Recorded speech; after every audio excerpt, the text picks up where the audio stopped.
Welcome to our fourth episode of the Artsakh Podcast, featuring Gevis Gadjan, Executive Director of ANC Artsakh, and myself, Hago Pipcan, Advisor to the President of the Republic of Artsakh. We will be your hosts. The aim of the podcast is shedding light on the ground realities and ongoing developments, and most importantly, continuing to share the stories of the resilient people of Artsakh. We are currently on day 272 of the blockade. Elections today here in the Republic, and the National Assembly is expected to elect the fifth president. The new president is expected to be Mr. Samvel Shahramanian, the current state minister, who has been endorsed by all parties except Mr. Samvel Babayan, Miyasagan Hayrenik's party, United Motherland in English. The new state minister is expected to be appointed next week, and from the information we have, he will have limited powers, and it will be someone from the Free Motherland Party, Azad Hayrenik. Azerbaijan has returned to 3 football players that were abducted a little bit more than 10 days ago. Do we know if they've been returned to Armenia or Artsakh? Sadly, they will not be able to return to Artsakh, at least with the current status quo, but they've been returned to Armenia. I believe they're facilitate for the parents to be united with them in the coming days.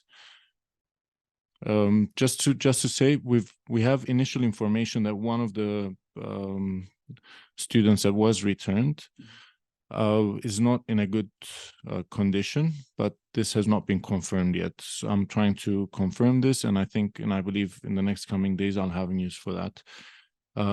We have to also note that there's an increase of movement by the Azerbaijani military in the region, and the continuation of spreading disinformation by their MOD, it's possibly preparing grounds for new attacks on Artsakh or Armenia. This has also been confirmed by the Artsakh Defense Forces by various footage and reports released earlier this week.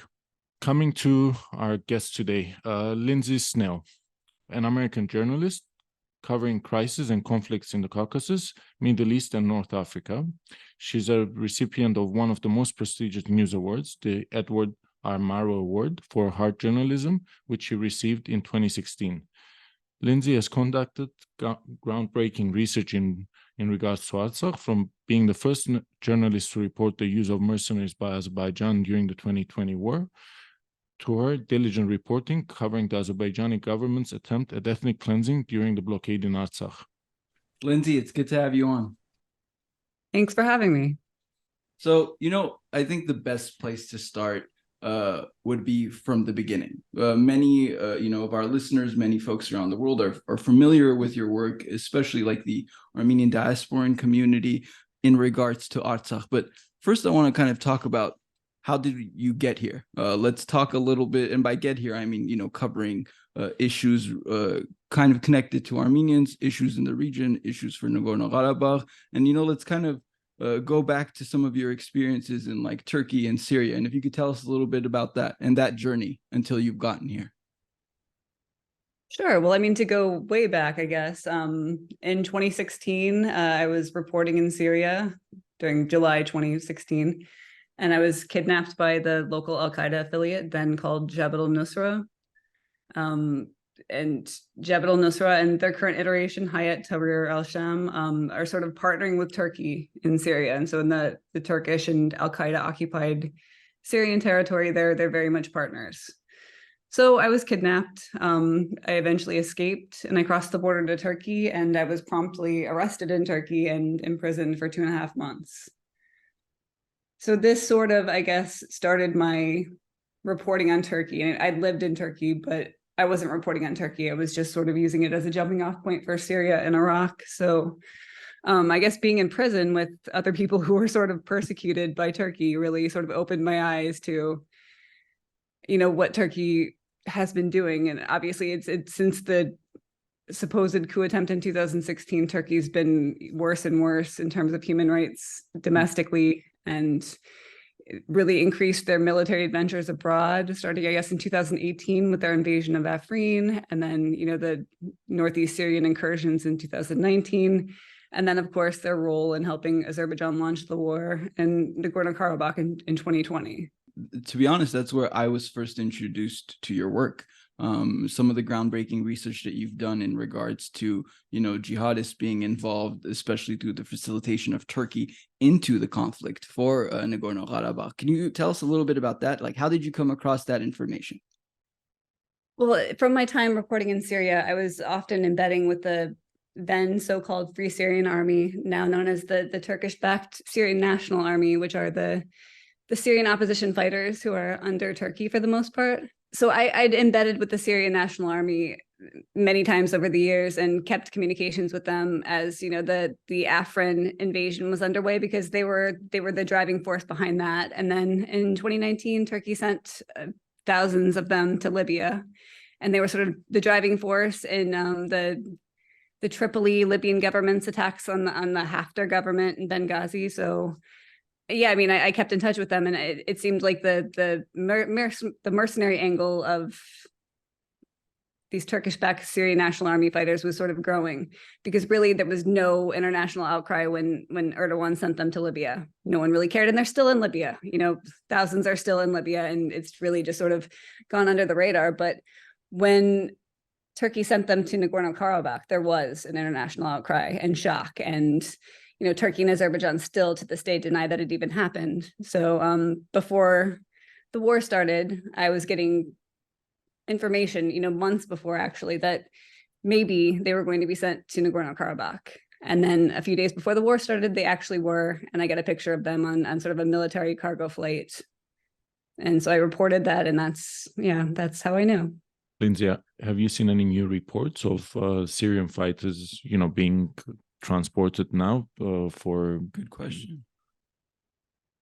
No, and actually there's not even a whisper of a rumor of it. And I think that, I don't think it'll happen.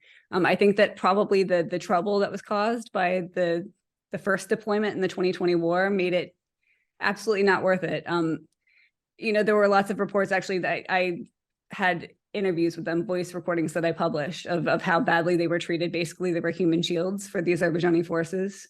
Yeah. They were fodder for snipers, basically. And hundreds of them. Do you think that word travels back? So anyone that were to, sign up for something like that in 2020 will make sure that, even if there was an attempt, they'd be much more reluctant.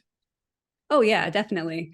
Not only that, not only did word travel back, there was a sort of a staged refusal to fight. Hundreds of them would not leave their camp and fight, and were sent back. Actually, they arrested the organizers of the sort of protest fighting thing. So they went back and they were imprisoned in Syria, actually, for refusing to fight in Nagorno-Karabakh. And this was hundreds of them.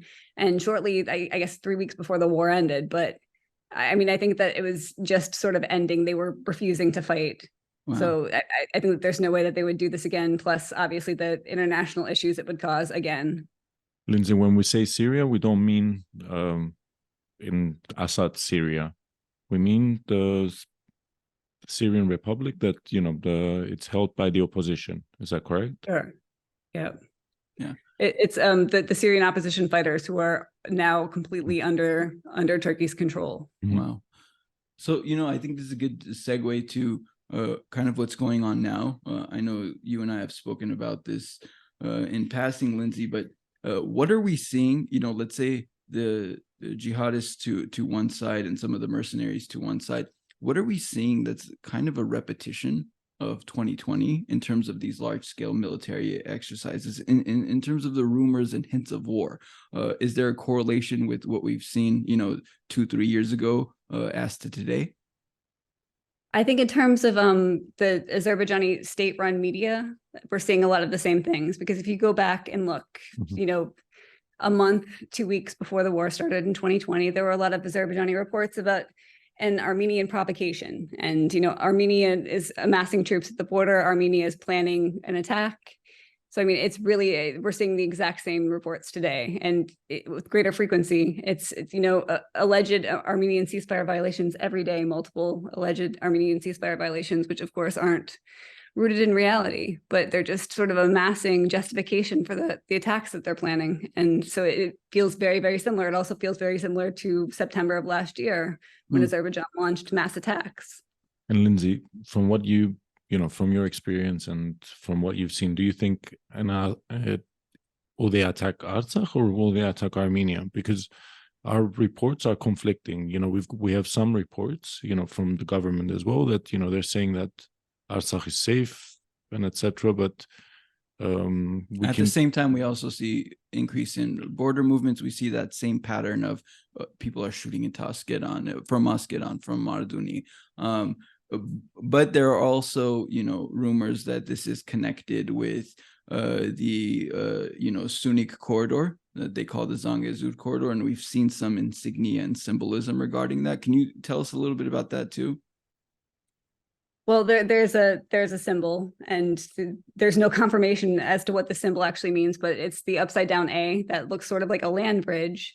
And now, of course, Azerbaijani state media are, sort of riffing on it and putting Azerbaijani soldiers on top of it. So it appears to be, sort of a symbolism for the corridor that they want to build. And I think that a lot of the ceasefire violations are coming allegedly from Sunnic. So it seems like that's what the focus is. And I'm not sure if Artsakh is part of their immediate attack plans, but it really seems to be more centered in Sunnic. Yeah. And it seems like a good opportunity with international focus on Artsakh really now to sort of attack elsewhere. So, because I think with the blockade and everything, if they were to attack Artsakh and that was sort of first, I think it would just be a huge international outcry. But Sunnic. Yeah. So, as you mentioned, the blockade, let's talk a little bit about that. You've done some incredible, diligent reporting on this. And I think, one of the things that over time we've seen is this like change in narrative. And it's a narrative that Azerbaijan even can't keep up with, right? So at first they used to tell us that, the corridor is open, and then they're telling us that they want to send humanitarian aid. And then they say that Lachin is free of use. And then they say, well, you guys could use Aghdam. So there's things that, without refuting, if one were to track Azerbaijan's own statements, you can see that there's like contradictory stances on a weekly level. Tell us, go ahead. Yeah, I just wanted to add also, this fake Red Crescent workers that, there were the protesters of yesterday. Yeah, I think Lindsey's covered some of that too. Mm-hmm. Maybe you can tell us about that. Like, I think let's talk about like staging. I think that's something that you've done really good. And the Azerbs are good in. Yeah. Tell us a little bit about the staging of, starting with the blockade, the eco-activist protest, coming all the way to, what's going on today on the Aghdam Road. So the fake eco demonstration at the Lachin Corridor, which started December 2022, almost immediately. The first few days were basically whoever they could sort of rustle up and get to stand in the Lachin Corridor. But then within days, it became sort of a complete undertaking of these Azerbaijani volunteer organizations, which are all either directly or indirectly affiliated with the Azerbaijani government, all under one central leadership, and all basically youth-driven university students, thousands and thousands of them. So that became sort of their mission. And so they were this sort of like photogenic young face of this blockade, basically. And this obviously went until April when they militarized the checkpoint, and it became a total military blockade. And with the Red Crescent workers who have been sitting on Aghdam Road for, I guess, 9 days now with these 2 trucks of flour, it's the same thing. And several of them were even eco-activists. So they're volunteers that were with these other volunteer organizations. They're also with the Azerbaijani Red Crescent, which is led by a man who is an Azerbaijani MP and total Aliyev loyalist who sort of spouts an opinion column every 2 weeks about how Armenia is going to pay for its past transgressions, and just spews total hatred. It's the same thing. And so every day now they do the day count, it's day 9 on the Aghdam Road, and pictures of these Red Crescent workers with flags. And, they built tents and they claim that they're sleeping there on Aghdam Road. Although, even the eco-activists did not sleep at the Lachin Corridor. They all went to the hotels that Azerbaijan has built in Artsakh. So I'm sure these guys are also going and staying in their hotels. They've taken electricity as well, Give. Yeah. Oh, yeah. You know what I've found interesting, and I don't know if you can comment on this, Lindsey, but from our familiarity with the Red Cross or the Red Crescent, these are usually supposed to be NGOs that are separated from government entities. Red Crescent is a little bit different. A little bit different. But the fact that an MP has direct control over it, it says much about the state of Azerbaijan in its entirety, how it functions, how even the NGOs that function within the country are supposed loyalists to the Azerbaijani regime. Yeah, I think it's interesting, Kev, to see that everything that's happening in Azerbaijan is state-run or state-funded. The state has got a hand in it. Even the protests are state-funded, right? Lindsey, I believe we were reading something where they were saying that like students were getting university credit for like their state universities for coming to fake eco-activism protests. Yeah, they were getting school credit. And sometimes when they were like, I guess, lacking enough bodies at the Lachin Corridor, these students would post these sort of calls like, if you want to come to the Lachin Corridor on this day, meet at this time, the bus will pick you up from Baku. They brought a DJ, if I'm not mistaken, They right? watched the final, Kev. They watched the soccer the final. They brought a DJ. Yeah. Oh yeah. They were doing pretty well there. Yeah. You know, Lindsey, all of these incredible bits of reporting that you've done has made you a big fan of the Azerbaijani media apparatus and government.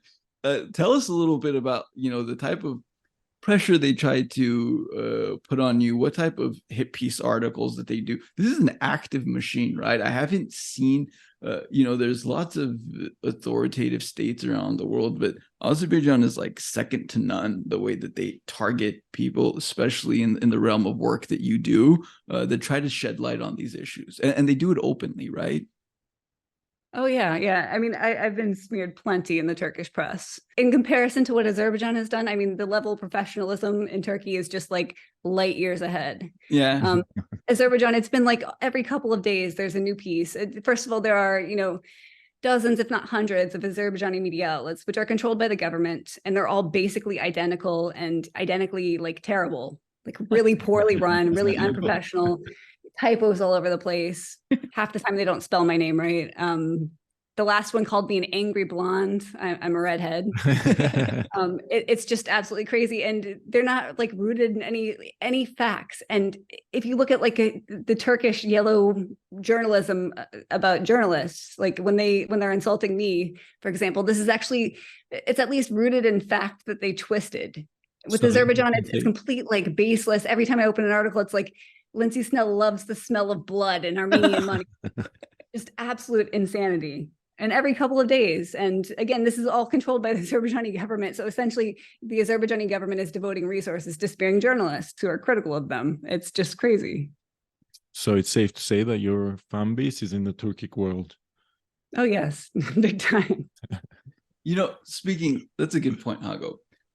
And Lindsey's one of the few journalist that I've seen that kind of covers this issue, and it's an issue close to our reality as Armenians, the pan-Turkic aspirations that we see. And this is something that we've said for years, even before the war, that this is part of their goal. And, a lot of times folks say that, oh, those are conspiracy theories, but speak to us about the like heart and the core of that ideology and how much that translates into actual state policy, whether in Turkey or Azerbaijan. Yeah, but I just want to add, and also I think Israel's involvement in all that as well, because they've got a role in this, because you can see it, this week's meetings, few weeks back with Turkey and etc. I think they're playing a leading role in all of this. In helping facilitate. Yeah. Well, in terms of the sort of Turkic aspirations and the Misaka Milli, which is the sort of Ottoman era maps, where, half of Greece is Turkey and parts of Bulgaria is Turkey and, Armenia is Turkey and everything is Turkey. And Antarctica. I mean, it's Australia. Yeah. It's directly related to Turkish policy. And you see like when Erdogan started the invasion of Afrin in 2018, he said, we're going towards the red apple, Kizil Elma in Turkish, I think is what it is. And it's sort of it's this Misaka Milli, like belief in this Ottoman era. Yeah. So I mean, it's directly related. And if you look at some maps that the Turkish government media have published. Parts of Syria are, you know, specified as Turkey now. So, you know what I found interesting, Lindsey, is that when I'm talking to a foreign journalist and I mention this, like, you know, they have pan-Turkic aspirations, whether it's Turkey or it's Azerbaijan, they're like, how are you deducing that? I'm like, well, we can start from the statements verbatim of Erdogan or Aliyev. On one side, you have Erdogan talking about the greater Turkic world. On the other side, you have Aliyev saying Armenia is Western Azerbaijan. It's like, you don't really need like the most like keen detective eye, right, to see this stuff. The way that their blatancy in regards to a lot of this policy that they're, you know, spewing out is insane. Yeah, last year, they were in the Aegean. They had problems with, you know, the Turkish airplanes and, you know, boats passing into the Aegean and stuff. And they were, you know, everything from their media outlets and everything was coming out with maps that the Greek islands are Turkish. Everything belongs to them. It's crazy. It's a continuation. They've got a plan. You know, they're going ahead with it. It's working. It's what we do to stop it. And of course, we need people like Lindsey to get out the message that, you know, this is someone, reality.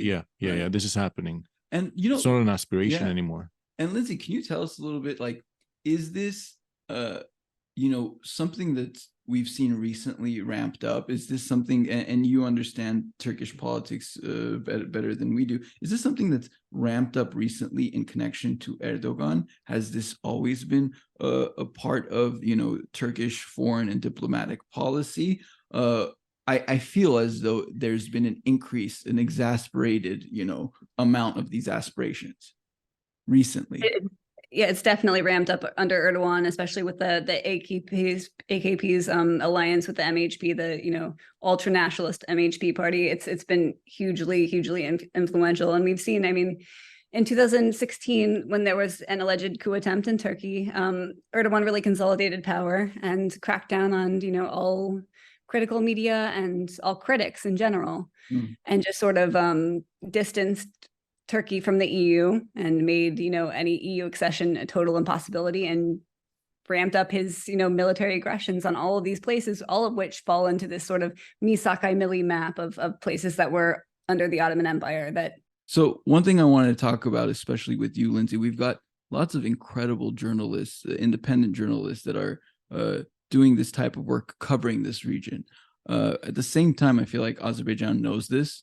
And they're putting every effort into bringing in, and I'm using this term loosely now, journalists around the world on certain trips to show them, you know, the blockade and whatnot. Can you tell us a little bit about those efforts? I know you've, you know, covered some of that and you've done some good work in that regard.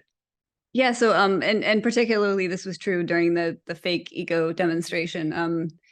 The Azerbaijani government brought in dozens and dozens of not just journalists, but like random bloggers and like travel bloggers from Colombia and just really places where there's no basis of audiences who care about Azerbaijan or Armenia or Artsakh. Or really, it's just random, anyone with like a decent following, and some of them just don't have any following.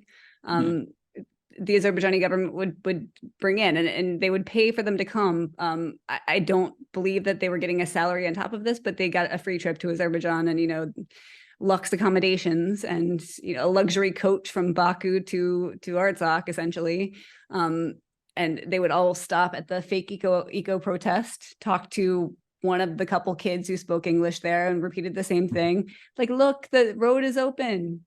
There's no blockade. It's all open. It's fine. Are you saying this because you didn't get an invite? I'm very jealous of that. And the Azerbaijani media always likes to remind me of how jealous I am that they don't invite a criminal like me, a terrorist like me to their paid trips. And I am very upset about that. But yeah, I mean, it's been a constant thing. And I think Adnan Hussein was at the helm of this for the most part, which is, I guess, Instagram figure, you'd call him at this point. His father was a diplomat, but he's just big on social media and sort of arranging these trips with journalists. And can you, tell us, have you guys tried to like see how easy or hard it is to get one of these trips? Once I heard it was Adnan Hussein who was sort of responsible for it.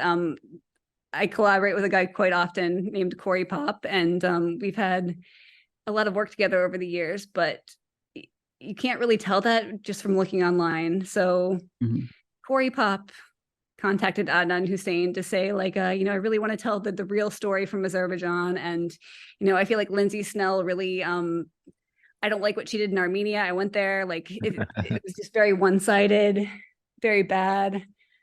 He also threw in, we did some work together in Ukraine. He's like, yeah, I don't like what she did in Ukraine. And like, I think the Russians are paying her. We really just played up the story to make this guy think that, we were on the outs, and for them to hopefully bring him so that he could go to the eco protest, because despite these dozens of journalists going, none of them came out of Azerbaijan and told a real story, which is just baffling to me. All of them either didn't publish anything, and I think this was like by far the most common thing, is that they leave Azerbaijan, they leave their free trip, they just don't publish anything. So what we did, and this is actually due to some of the awesome work that you did in terms of uncovering which reporters went out. Or let me again use all of these terms very loosely. Some of these guys we found out were like just Instagram influencers. They weren't even journalists and stuff. So we reached out to them and we're like, I think it's good that you hear both sides of the story, and not just from like, hear our side of the story. It was more like, look, we're kind of looking out for you too. You're going to go and you're going to publish like some autocratic dictatorial propaganda, and your career is going to go down the drain with it. And you know what we noticed, and it's exactly what you're saying, Lindsey. Most of them just didn't publish anything. So Azerbaijan ended up paying for a trip for a bunch of these guys, and they got, for most of them, that kind of understood what was going on eventually. And, when you speak to them, they're like, but I saw the kids, they were really protesting, and we're like, were they all wearing the same clothes? Like, yeah. I'm like, do they all have the same like taglines? They're like, yeah. I'm like, what about the posters? What did the posters? He's like, oh, they looked like it wasn't written on. It looked like they were like cardboard, like printed huge So it was like they started getting the fact that this was all staged. One of them was a travel blogger. Yeah. One of them was also a travel. So what was, I don't know if the word is like cool or productive, but what happened is most of these people that kind of got a whiff of what was going on just ended up not publishing anything.